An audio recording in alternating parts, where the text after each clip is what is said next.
Pues buenos días, les agradezco que nos acompañen en un acto especialmente significativo para el Instituto Cervantes. Agradezco a todo el equipo del Instituto Cervantes de Londres que haya hecho posible esta reunión en la que desde mucho tiempo estábamos interesados, esta reunión de homenaje y de hermandad con Paul Preston. Primero les voy a explicar el sentido de este acto. Suelen ser actos modestos, pero muy importantes para el Instituto Cervantes por su significación. La sede del Instituto Cervantes en Madrid ocupa hoy un edificio histórico en la esquina de la calle Alcalá con la calle Barquillo, que fue desde 1910 cuando se levantó el Banco del Río de la Plata. Un edificio histórico de un arquitecto histórico, Palacios, responsable también del edificio de Correos en Cibeles y del Círculo de Bellas Artes, y durante el siglo XX fue un edificio destinado a la banca. Después del Río de la Plata pasó al Banco Central y tras sucesivas compras acabó siendo propiedad del Banco de Santander, que hizo finalmente a principios del siglo XXI una permuta con el Estado.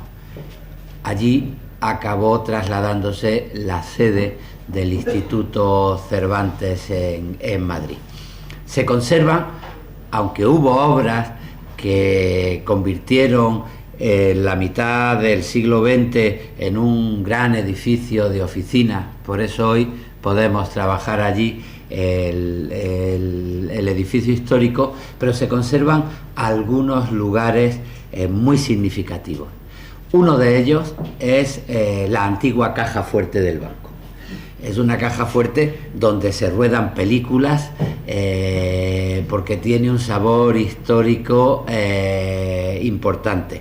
Era la antigua caja de alquiler con unas puertas impresionantes y después con pequeñas cajas de alquiler, pues donde la gente entraba a esconder sus joyas, su dinero negro, sus ahorros, en fin, un espacio de verdadera película. Cuando se trasladó el Instituto Cervantes a ese lugar, los responsables de entonces tuvieron la buena idea de convertir esas cajas de alquileres de la caja fuerte en una caja de las letras. Desde entonces se reciben legados y se custodian durante un tiempo en los cimientos de nuestra institución, los bajos del Instituto Cervantes. El significado para nosotros es muy claro y por eso digo que se trata de actos bien significativos para nuestra tarea. Lo que queremos decir, por una parte, es que la verdadera riqueza de un país, de una comunidad, es su cultura, no las diversas variedades legítimas o ilegítimas del dinero. Y lo segundo que queremos decir es que nuestro compromiso de futuro tiene sobre todo que ver con la herencia que recibimos del pasado, que recibimos de nuestros mayores.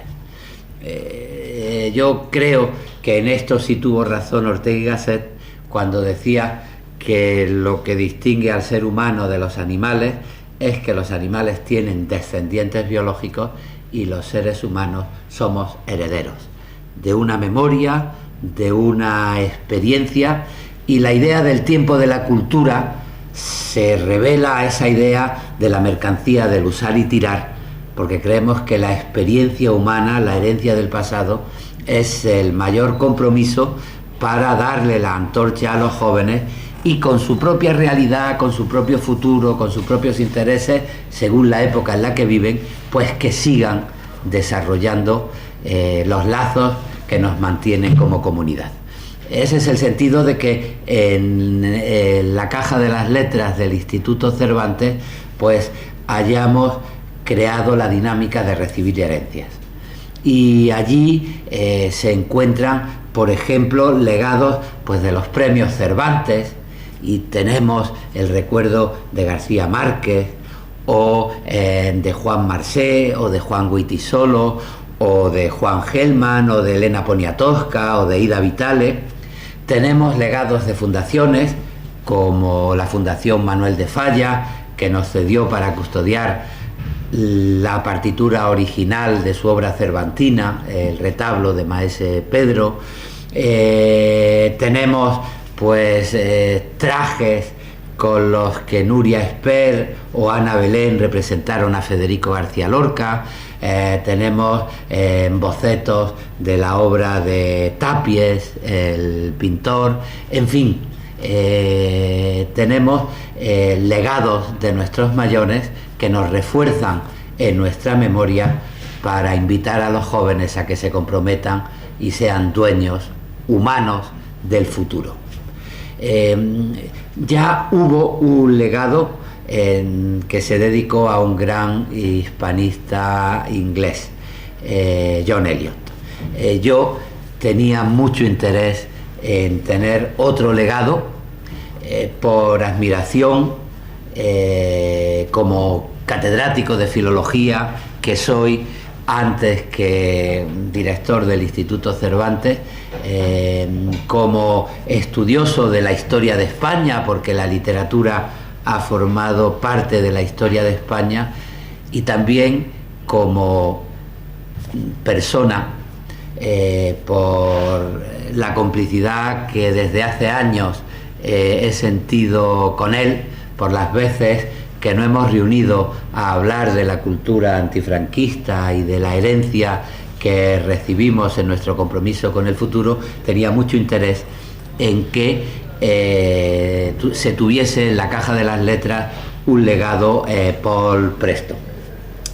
Como Paul no estaba ahora muy decidido a viajar a España, vamos a inaugurar hoy, y Silva de precedente, vamos a inaugurar hoy una modalidad que son los legados a distancia. El homenajeado no viene a la sede del Instituto Cervantes a confiarnos su legado. Somos nosotros los que viajamos a su ciudad a darle las gracias, a recibir el legado y a prometer que lo custodiaremos en nuestra sede con toda atención y con todo interés. Les explico que son, como digo, actos muy humildes. El homenajeado nos lega algo que tiene que ver con su formación, con su educación sentimental, con su experiencia profesional.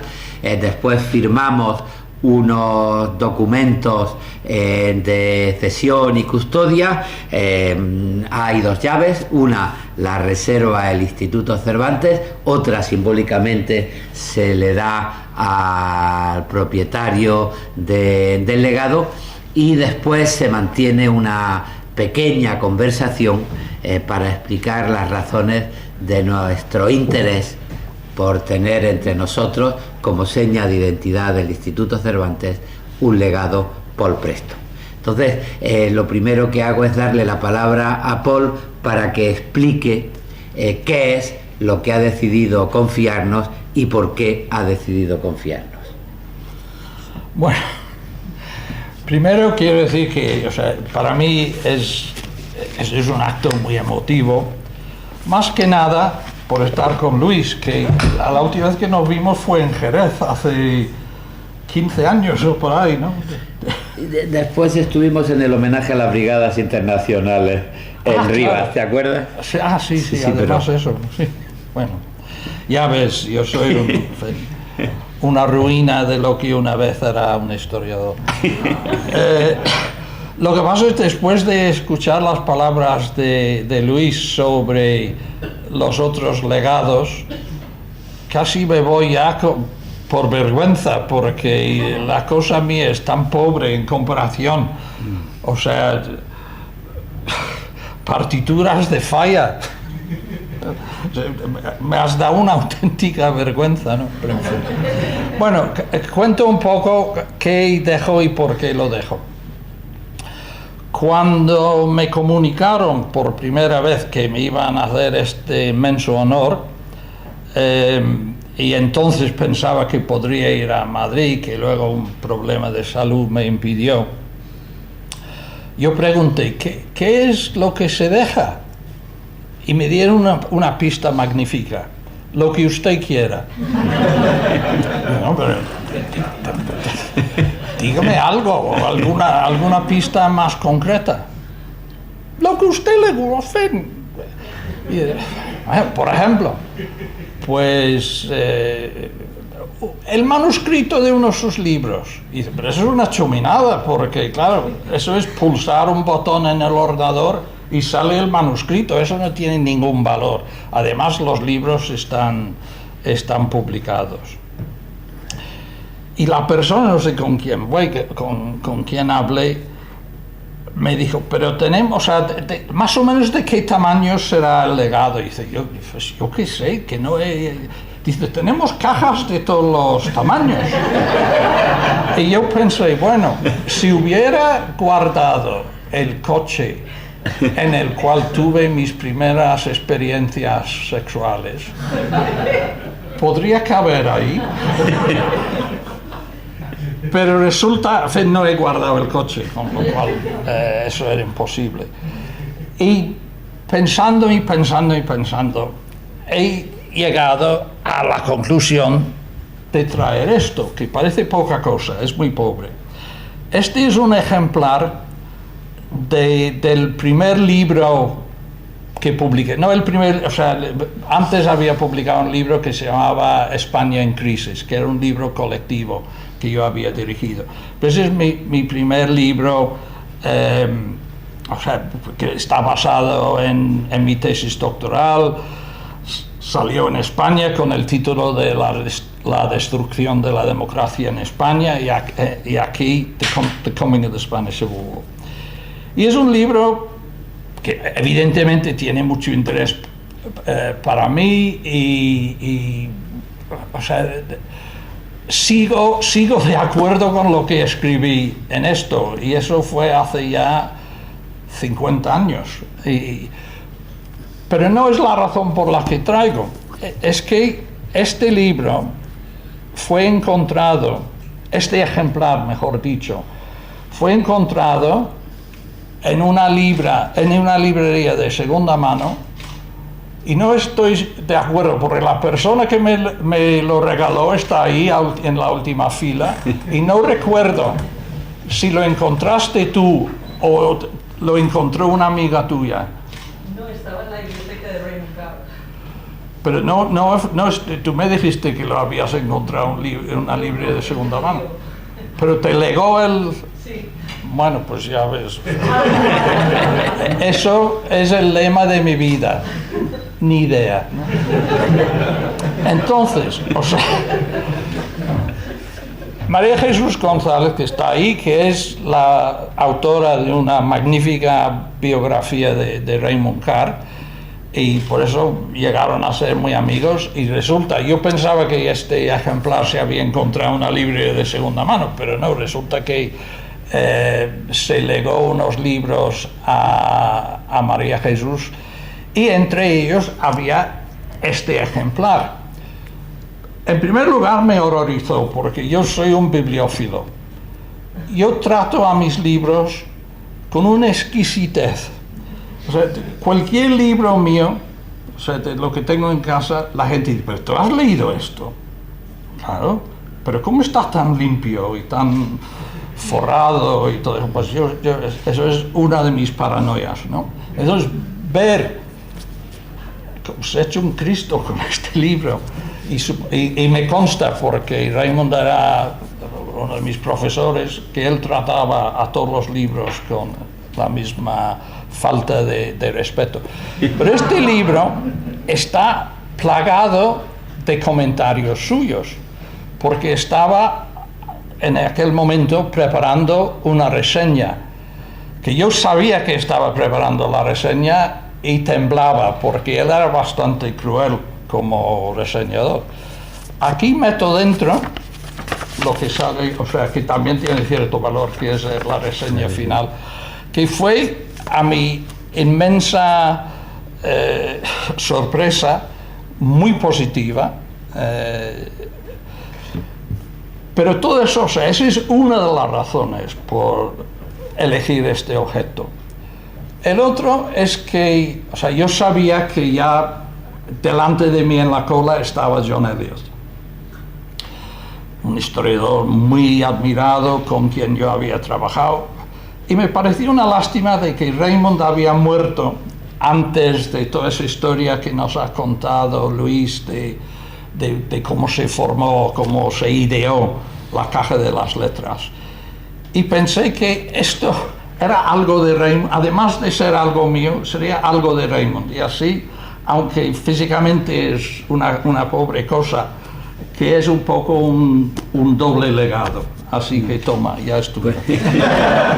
Pues me parece que tiene mucho sentido, porque tiene que ver con esa herencia de los mayores y el futuro. El significado de nuestra Caja de las Letras es una herencia que tiene la huella de Raymond Carr dentro de la experiencia como historiador, como hispanista de Paul, de manera que para nosotros es un lujo. Te diré que yo, que soy muy bibliófilo también, soy muy partidario de los libros habitados. Quizá tiene que ver por mi dedicación a la poesía. La verdad es que la poesía no existe hasta que un lector la hace suya. Uno hace un poema y está el poema, pero para que exista el hecho poético tiene que ser un lector el que lo habite, lo haga suyo y le dé vida. Y en ese sentido, tener libros habitados, tener la huella de la lectura del lector, forma parte de esa creatividad de la experiencia humana que supone nuestra idea de la Caja de las Letras. Te agradecemos de verdad poder tener en tu homenaje también un homenaje a Raymond Carr, perdón, y poder homenajear a toda la deuda del hispanismo inglés que ha sido tan importante para nosotros, para ayudarnos a comprender nuestra historia y nuestro futuro en momentos muy difíciles. De manera que me parece un acierto que nos confíes la custodia de este libro tuyo, habitado por otro maestro. Muchísimas gracias. Y vamos a pasar a firmar. Mira, aquí me han dado, que te lo vamos a regalar, un bolígrafo del Instituto Cervantes. ¡Qué emoción! Me faltan palabras. I've always wanted a biro.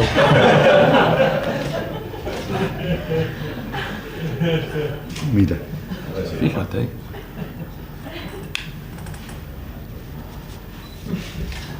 Y no es de plástico, además. No, es de plata, pero lo importante es que ahora pinte. A ver qué hago. Esto lo firmo aquí. Muy bien. A ver. Uy.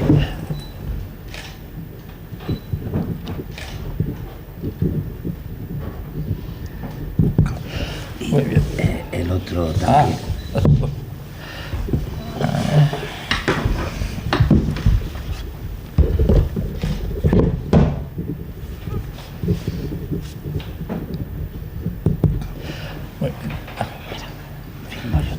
Tú no tienes bolígrafo, joder.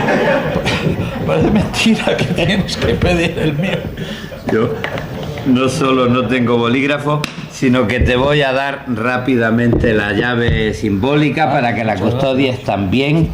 Te dejo uno de los diplomas y me precipito a darle nuestro maletín portátil de los legados del Instituto Cervantes a el director de gabinete, porque a mí se me suelen perder las cosas y no quiero que acabe el libro de Raymond Carr en una librería de segunda mano. Si lo pierdes, tengo otro, ¿eh? Bueno, y déjame que establezcamos una pequeña conversación, que es lo que hacemos siempre después de esta modesta ceremonia, emocionante ceremonia para nosotros del legado. Y la primera pregunta pues es obligada. Yo he dicho antes que tenemos una deuda grande con el hispanismo inglés. Figuras como la tuya pertenecen a una tradición que para nosotros ha sido muy importante, porque la mirada del otro ha sido fundamental para conocer nuestra propia historia en momentos difíciles. Ayer hicimos un acto en el Teatro Cervantes donde hubo una conversación con representantes también de la cultura española, de la cultura del Reino Unido, y donde se estuvo hablando sobre el Brexit. Para mí fue doblemente emotivo, porque creo que, y hemos tenido una reunión con el British Council en ese sentido, porque creo que es un momento de que el mundo de la cultura afiance los lazos y reivindique las identidades como espacio de entendimiento y de comunicación. Pero fue también una ilusión que durante tanto tiempo los españoles hayamos necesitado miradas como las tuyas, o en el caso, por ejemplo, de Federico García Lorca, pues que viniese un irlandés a Granada, Ian Gibson, a estudiar cuál había sido la suerte de Granada, y hemos aprendido mucho de nosotros mismos, de nuestras posibilidades, de nuestro futuro, con la opinión vuestra. Me gustó ver a unos cuantos españoles discutiendo ayer sobre el futuro del Reino Unido después del Brexit, porque digo, bueno, pues ahora ya no somos solos nosotros los únicos raros. También me parece que el Reino Unido necesita la mirada de los demás para entenderse a sí mismo. Bueno, y eso creo que tiene su significado. En cualquier caso, la deuda con el hispanismo inglés para nuestra sociedad ha sido fundamental, y quería preguntarte qué fue lo que te hizo a ti interesarte por España como asunto de trabajo al que le has dedicado tu vida. Bueno, es un seriously boring story. Yo nací en Liverpool en el año 46, en una familia de clase obrera.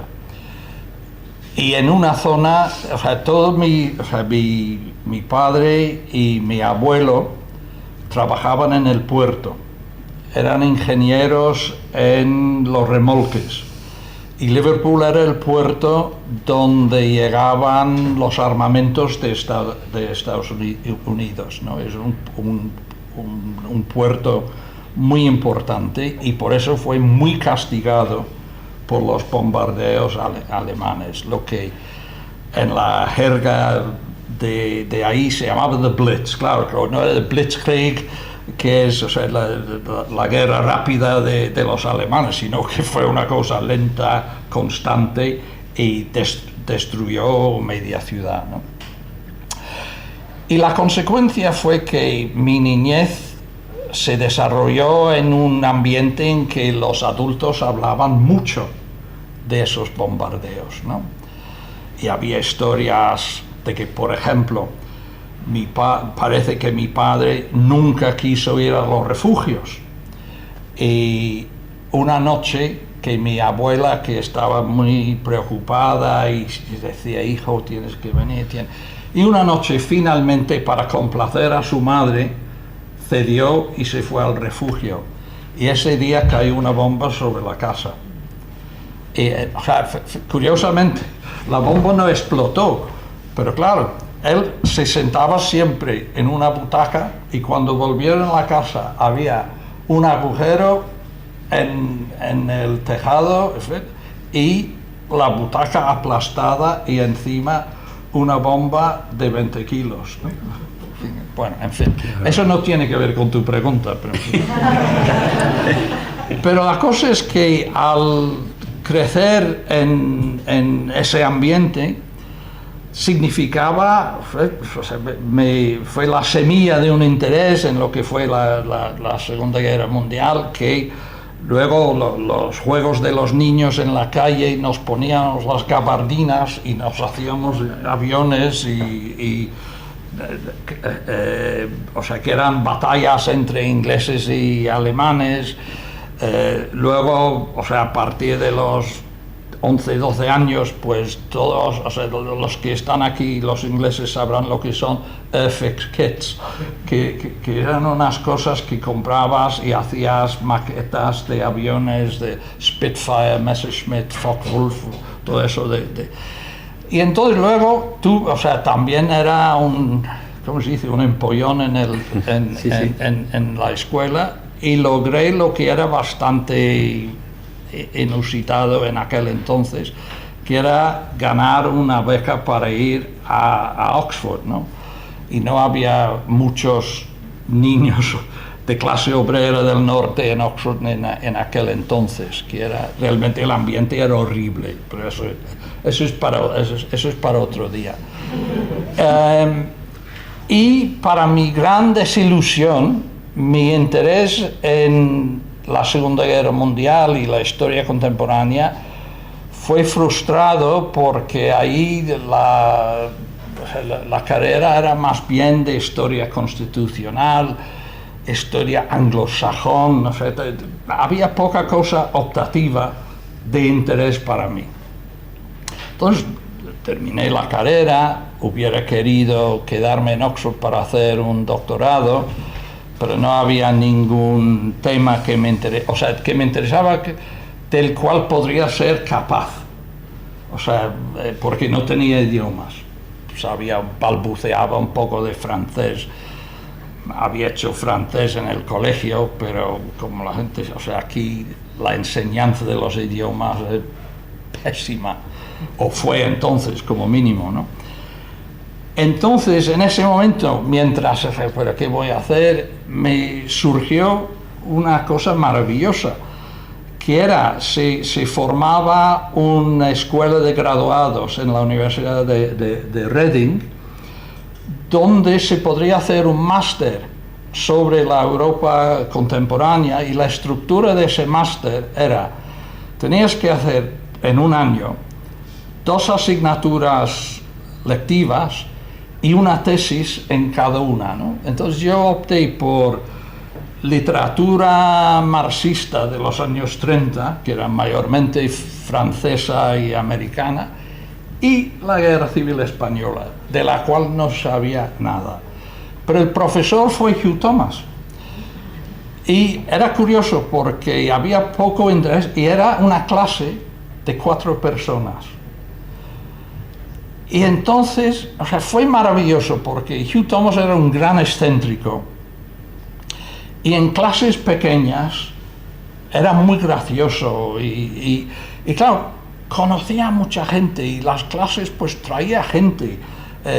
Para hablar del asedio de Bilbao, por ejemplo, trajo uno que ya era almirante, que había sido capitán de un barco inglés, o sea, para hablar de la Legión Cóndor, pues trajo un voluntario de la Legión Cóndor, o sea, que era realmente un curso fantástico. Y empecé a leer, y claro, mi primer gran sorpresa y gusto fue que antes, que había estado en Oxford, te decía, ¿qué puedo hacer? Y la Guerra Civil Española me dio todo. O sea que había ahí anarquismo, socialismo, fascismo, liberalismo, había todas las grandes figuras, Trotsky, Stalin, Leon Blum, Hitler, Mussolini, o sea que no había que elegir, era como la Grand Bouffe, ¿no? Y entonces empecé a leer todo lo que pude en inglés, y a base de esto, claro, lo agoté enseguida, ¿no? Tampoco había tanto. y me di cuenta que tenía que aprender español y empecé con unos borrachos colombianos en el bar de la universidad, pero enseguida aproveché para ir a España y estuve solo 15 días en un pueblo de Málaga. Y fue una experiencia muy emotiva, ¿no? Porque yo había tenido una experiencia espantosa de esas que tenemos todos cuando vas a Francia y te insultan. O sea, si no hablas un francés perfecto, te miran con un desprecio.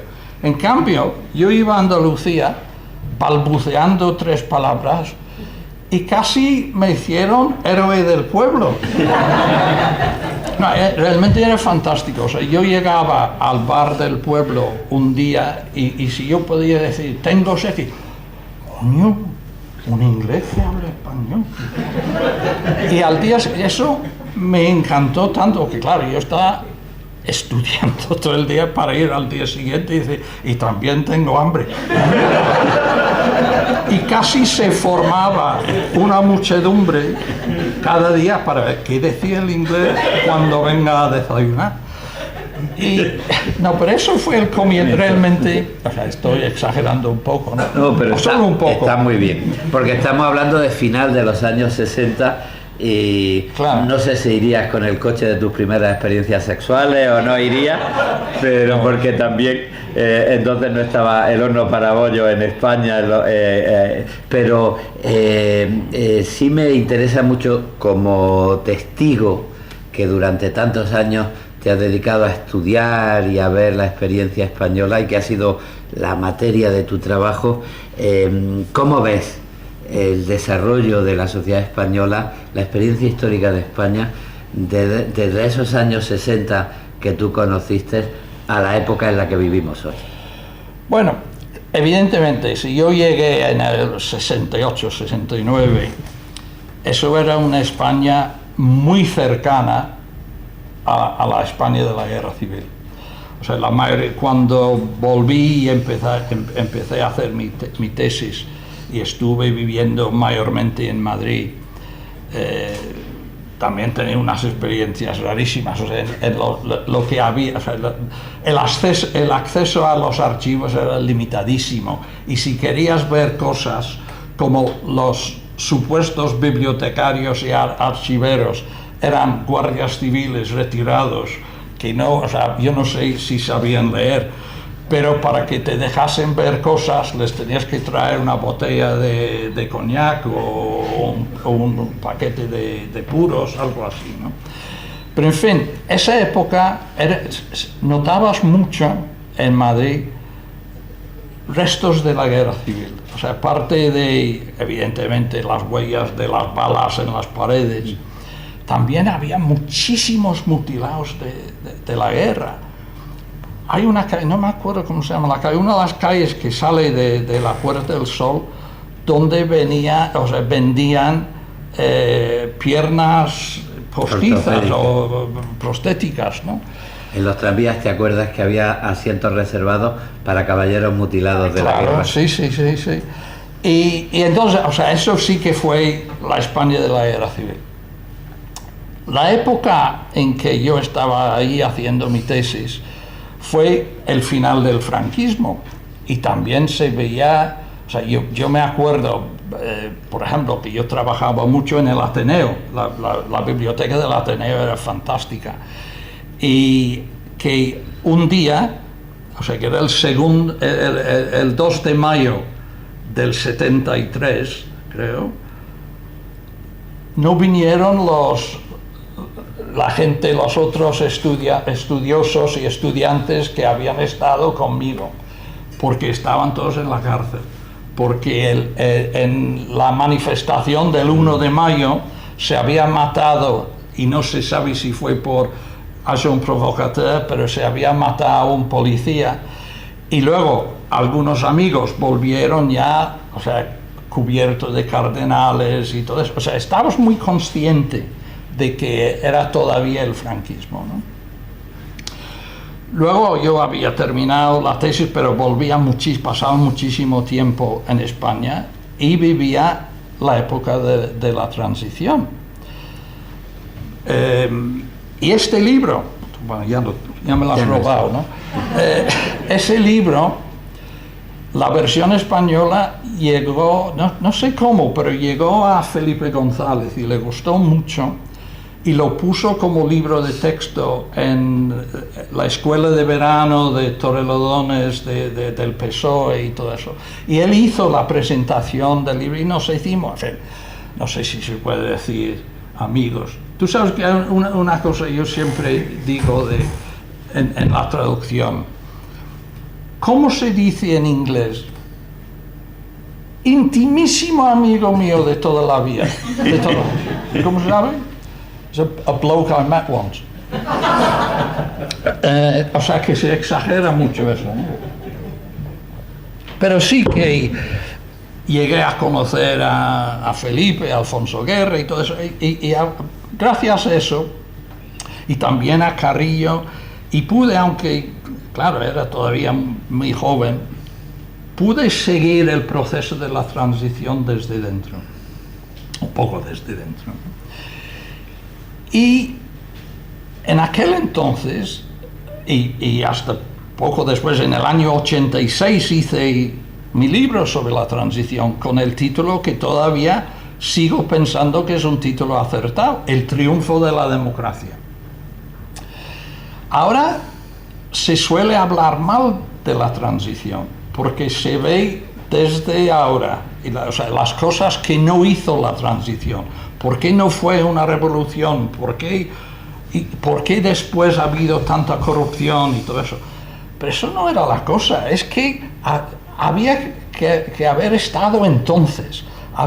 Había que saber que la transición se hizo en un ambiente no de terror, pero de miedo. La gente en general, o sea, no quiso otra guerra civil, no quiso otra dictadura. Y por eso, cuando se habla del pacto del olvido, no es una cosa legal, es una obra de ciudadanía, o sea, de no meter la pata demasiado pronto, ¿no?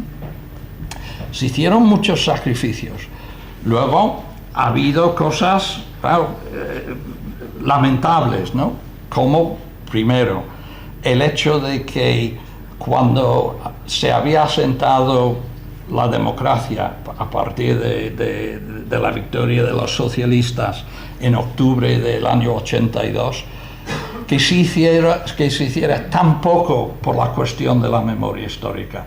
O sea, yo entiendo que se había que tener mucho cuidado en el 77 y durante toda esa época del golpismo y todo eso. Pero a partir del 82, eso sí que fue una cierta desilusión, ¿no? Y luego, claro, después, a partir de los años 90, la corrupción. Y esos son, o sea, mi percepción iba cambiando. Claro. Mi percepción del franquismo no. Sigo pensando que el franquismo fue nefasto. Vamos a hablar de eso, porque has hablado de corrupción. Como aquí nos dedicamos a pensar en la palabra y a enseñar la palabra, yo te voy a proponer palabras que has tenido muy presentes en tu historia de España y en tus libros. Una palabra que sueles identificar con el franquismo es la palabra mentira. Déjame que, preocupado por el presente que vivimos, te pregunte por las mentiras y por las consecuencias de las mentiras en las sociedades. Brexit. Bueno, el franquismo para ti fue una gran mentira, ¿no? Claro, es que evidentemente todas las dictaduras mienten al pueblo, eso por supuesto. Pero yo en la biografía que hice de Franco, y después de otro muy corto, o más corto, que hice sobre él,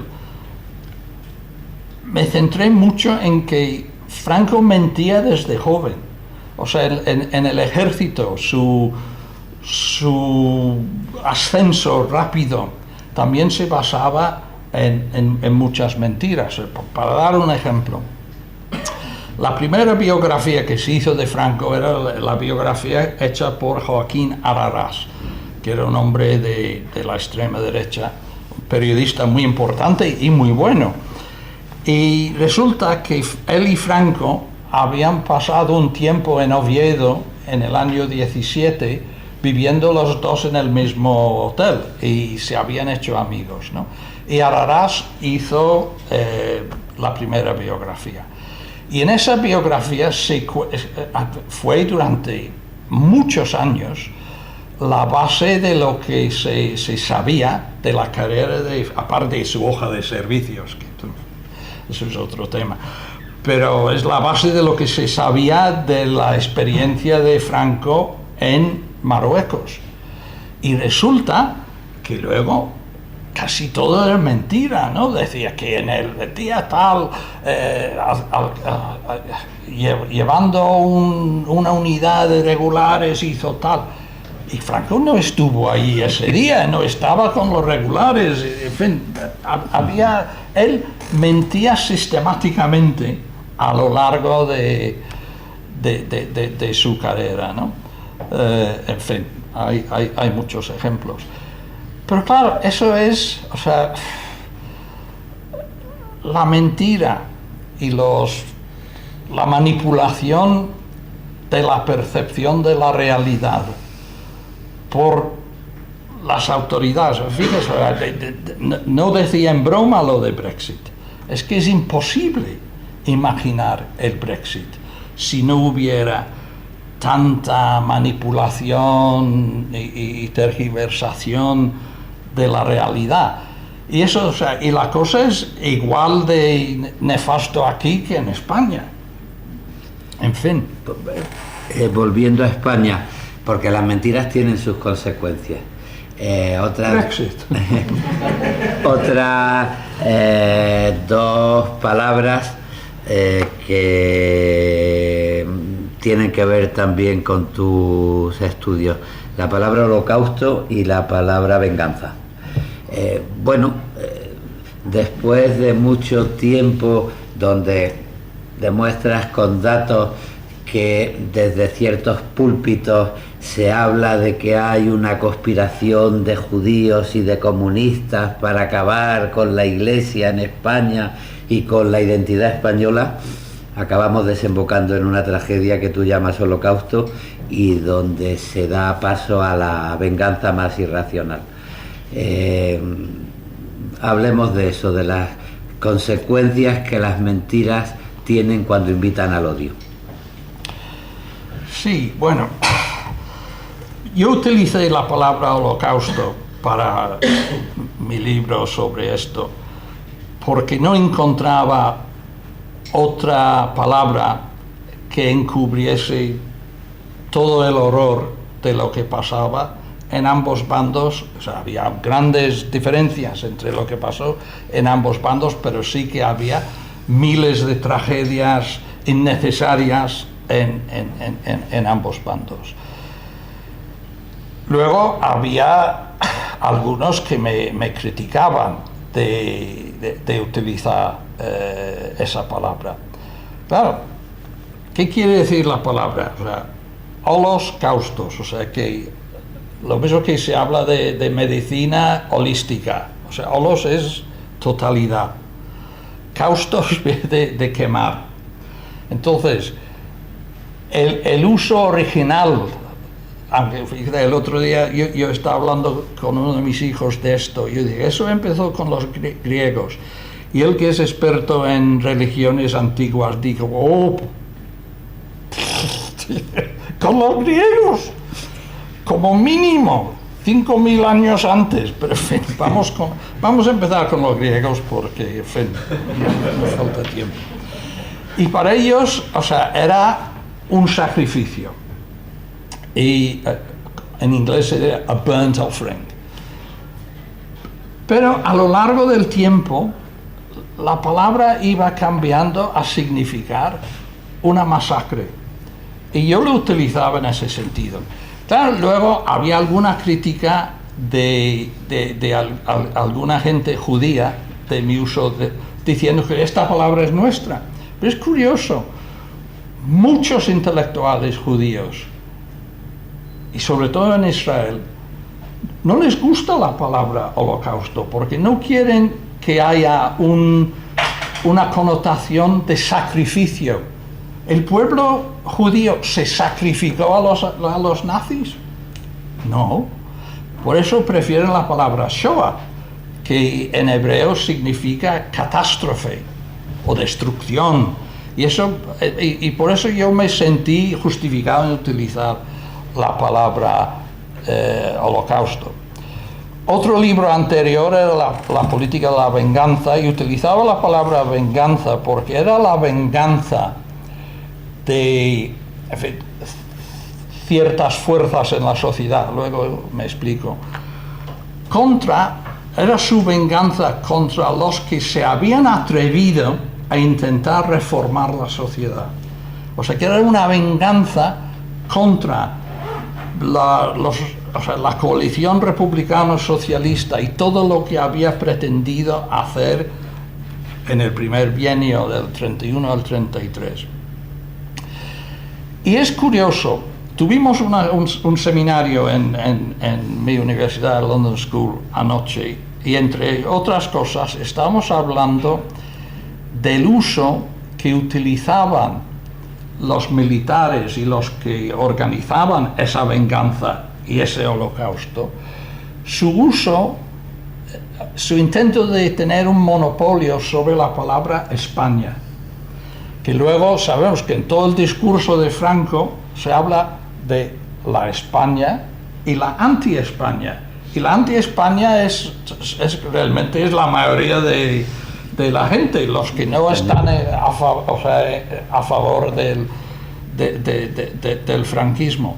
Pero es curioso, o sea, que una gente realmente minoritaria, o sea, las altas esferas del ejército, la jerarquía eclesiástica y unos pocos, o sea, me resisto a decir intelectuales, porque las chuminadas que se escribían en las revistas de la extrema derecha, como Acción Española, por ejemplo, hoy en día, en fin, pero eran ellos que, o sea, acaparaban la palabra España, como si España fuera suya, como si ellos pudieran definir lo que es España. Yo no sé cómo se atreve, porque, o sea, en general estos días yo hablo de Gran Bretaña como, o sea, un desastre en todos los sentidos,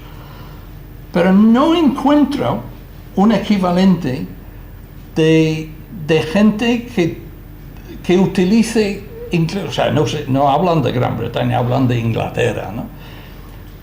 Pero no encuentro un grupo equivalente que hable igual, o sea, me equivoque, ¿no? Eso es mi especialidad, equivocarme, ¿no?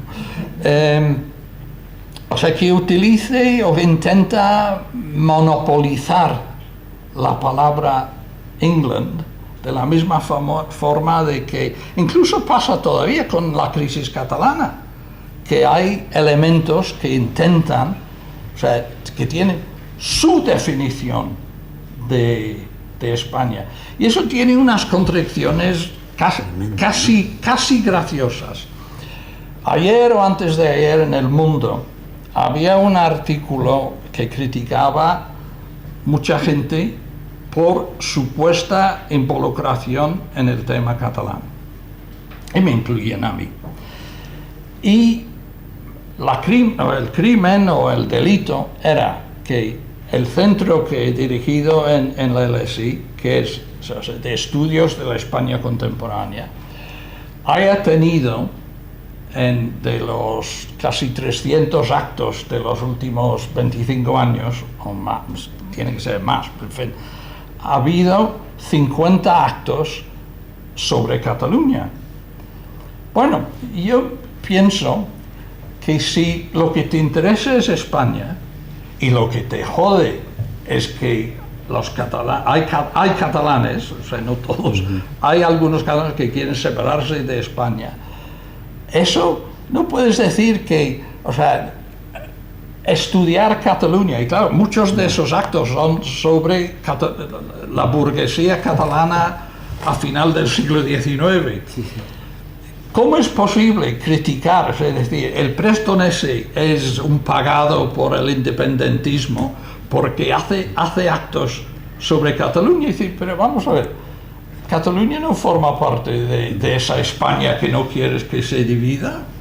Sí, son situaciones un poco injustificables y que han tenido mucho que ver en la historia de España. Yo, como historiador de la literatura, tengo la experiencia de haber analizado las obras de Federico García Lorca, de Antonio Machado, de Rafael Alberti, de María Teresa León, de María Zambrano, que son verdaderas declaraciones de amor a España, y ver que en un momento determinado los trataban como antiespañoles o como si fuesen un peligro para España, ¿no?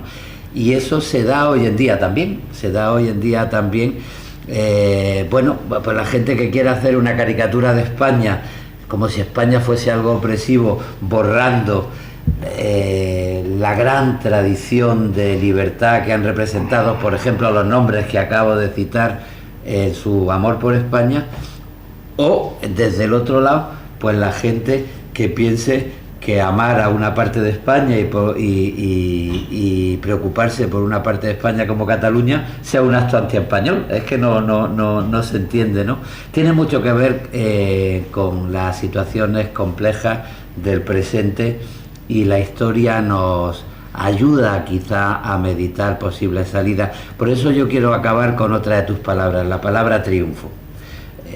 Vivimos momentos de dificultad. Fíjate, bueno, pues la situación que se vive en los Estados Unidos, la situación que se vive en Brasil, brotes. Si en Estados Unidos un chico en medio de la agitación pierde la cabeza y se va al Paso a ametrallar mexicanos, un chico en Alemania pierde la cabeza y ametralla gente que considera un peligro para su país. Hay unas tendencias que facilitan la intolerancia, el brote autoritario. ¿Qué nos puede ofrecer la historia para intentar buscar una estrategia que no nos devuelva a situaciones que no pueden soportar los que creen en los valores democráticos y los que creen en la libertad y el sueño de la civilización democrática?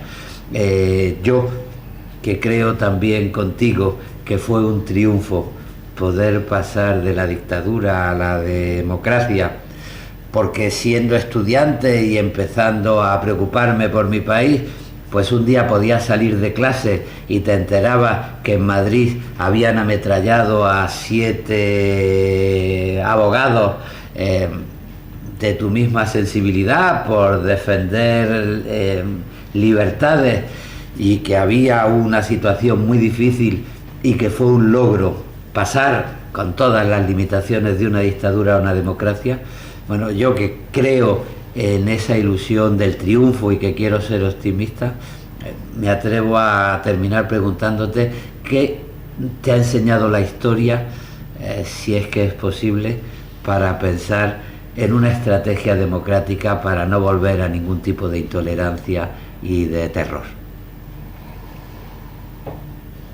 O sea, la contestación corta es ni idea. Es que hay que pensar que, o sea, por un lado, poquísima gente lee libros de historia. Y si fue, porque siempre se habla de que, o sea, el pueblo que no conozca su historia está condenado a repetir los errores y todo eso. Pero, o sea, primer problema, y hablando muy en serio, es ¿qué historia? ¿Quién decide la historia que tiene que leer la gente?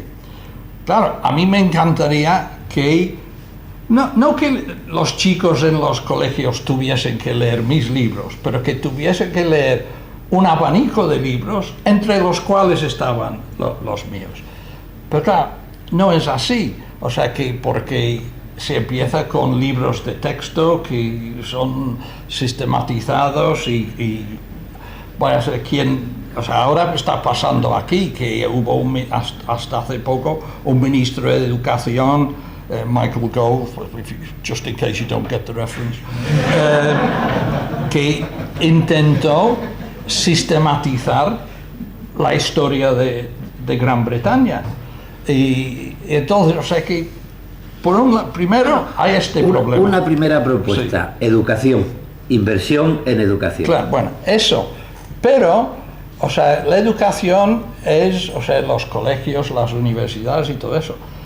Pero ahora todo eso está nadando en un mar tóxico de los medios sociales y todo. Es que, en serio, yo me desespero porque yo no sé cómo se puede contrarrestar o sea, lo que se ve en Facebook y ya sé que en eso estoy, o sea, que hay muchas más cosas que Facebook, ¿no? Segunda propuesta, periodismo democrático que no confunda la información con la comunicación y que dé al margen de los intereses particulares información honesta de la realidad, frente a la mentira. ¿Y dónde? Lo que pasa es esto, yo diría, y claro, eso quizás es un indicio de mis propios prejuicios. En este país lo tenemos en The Guardian, pero The Guardian es una gota en el océano de unos medios de comunicación muy de derechas. Hay alguna gente seria, evidentemente, o sea, tú sabes que aquí la prensa se divide. Hay la prensa llamada seria, o sea, The Times, The Telegraph, The Independent, The Guardian. Y luego hay los tabloides, que son alucinantes, ¿no? Las cosas que se leen en los tabloides. O sea, yo me desespero. Y además, o sea, para mayor Henry, la prensa, o sea, la prensa en papel está desapareciendo. Y no sé, o sea que yo veo que, por ejemplo, yo voy a hacer la compra y de mi casa a donde están las tiendas es, pues, no sé, 2 kilómetros, digamos. Y en ese trayecto paso, pues, igual 50 personas. Y de esas 50 personas, 48 van por la calle leyendo su teléfono. O sea, no ven a dónde van y claro, yo si no hubiera tenido una juventud de futbolista, no estaría capaz de ir evitándole, porque me habrían echado a la carretera, ¿no? Es que en serio, o sea, siento ser tan pesimista, pero... Bueno, ¿tú imaginas? O sea, por ejemplo, soledades, ¿no? Sí, pero y por ejemplo... pérdida de una ilusión colectiva, democrática, encerrados todos en un discurso autocompasivo, ¿no? De la soledad de tu teléfono. Pero, por ejemplo, un mundo en que Donald Trump puede mentir como miente y que a la gente no le importa, o que Boris Johnson hace lo mismo aquí, o que en España la gente seguía votando al PP a sabiendas del nivel de corrupción, ¿no es para desesperarse un poquitín? Bueno, yo pregunto, pero nos podemos desesperar. Digamos que están, creo que era Eduardo Galeano quien decía que cuando las cosas están mal no podemos permitirnos el lujo del pesimismo, ¿no? Bueno, es que claro, yo hablo de un pedestal privilegiado de saber que voy a morir pronto, y eso Hoy en día es una ventaja, pero claro, lo siento por mis hijos, por los jóvenes, todo lo que se les avecina. No es una ventaja. Te tomo la palabra privilegio también, porque yo me lo pregunto muchas veces a mí mismo. Y privilegio no porque te vayas a morir, sino porque a veces yo me planteo que la defensa de los derechos humanos acaba por ser un privilegio de las clases medias acomodadas, que podemos pensar en nuestros valores de siempre. Yo soy de Granada. En Granada más de la mitad de la clase trabajadora recibe al mes un salario, casi siempre en dinero negro, que está por debajo de los 400 euros. Cuando yo a esa gente le pido que no entre en el miedo de que vienen los de fuera y que cuando los inviten al racismo, que no entren en el racismo creyendo que los vienen a quitarles lo poco que tienen, pues me planteo, claro, yo lo tengo fácil para que no me engañen con consignas racistas, pero la gente que está desamparada es fácilmente manipulable y carne de la mentira, ¿no? Y en ese sentido tomo la palabra privilegio porque creo que es fundamental en el mundo en el que vivimos devolverle a la gente el amparo y la seguridad de vida que tiene el Estado derecho a darle, porque están muy desamparados, ¿no? Sí, totalmente de acuerdo, pero eso es la base de mi pesimismo, o sea, la dificultad para hacer eso. O sea, yo tengo que confesar, cuando yo iba a España en finales de los años 60, inconscientemente, seguro que yo tenía, aparte de cosas graciosas, como por ejemplo, mi abuela que me había criado decía, oye hijo, que vas a España, no sabes lo que comen ahí. Comen aceite de oliva, que claro, se sabe es para cuando tienes un dolor en los oídos. Aquí. Pero dejando de lado eso, yo recuerdo en algún trabajo que hice en la universidad, yo decía que una de las grandes diferencias entre la derecha en España y la derecha en Gran Bretaña es que la derecha en España era cerril, mientras la británica era lo suficientemente flexible para saber que cediendo un poco podrían evitar violencias. Y yo creo que eso significaba algún sentimiento de superioridad cultural, que eso se me ha ido hace tiempo, o sea que ya creo que estamos en desventaja. O sea, hablando como... Siento mucho, no. Me inspira tu optimismo. Sí, yo creo que es el optimismo de la voluntad, pero es que creo de verdad que tenemos que apostar por un futuro de valores, que es muy importante que haya una derecha democrática, una izquierda democrática, una posibilidad de entendimiento. Y una de las razones de mi optimismo y de mi ilusión es haber tenido mayores en los que educarme y sentirme heredero de gente como tú. Así que muchísimas gracias, Paul.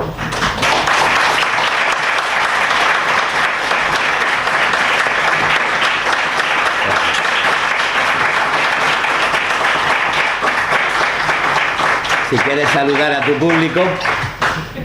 Hello. No, quiero decir una cosa, es que, o sea, estábamos hablando antes de Franco y seguro que saben que en los preparativos de la conspiración que desembocó en el golpe militar y todo eso, que Franco tenía muchas vacilaciones y todo eso, hasta el punto de que sus co-conspiradores llegaron a llamarle Miss Canarias, porque pensaba que se comportaba como si fuera una belleza haciéndose querer, etcétera, etcétera, ¿no? Y yo creo que eso, de cuando hablamos de, claro, o sea, son ambiciones muy loables, que claro, la paz mundial, pero somos como candidatas a ser Miss World. O sea, cuando dice, ¿y usted qué haría? O sea, ¿qué quiere? Pues yo, I want world peace, ¿no? Que todo el mundo esté feliz. Es que el problema es cómo se hace eso, ¿no? Bueno, pues no confundiendo bondad con ingenuidad. Déjame que recuerde a uno de mis maestros, Antonio Machado, heredero de la Institución Libre de Enseñanza, que cuando en su retrato escribió "soy en el buen sentido de la palabra bueno", tuvo que hacer la aclaración porque ya había motivos para que confundieran al bueno con el tonto. Vamos a intentar defender la bondad a los que no somos tontos. Muy bien. Bueno, muchísimas gracias.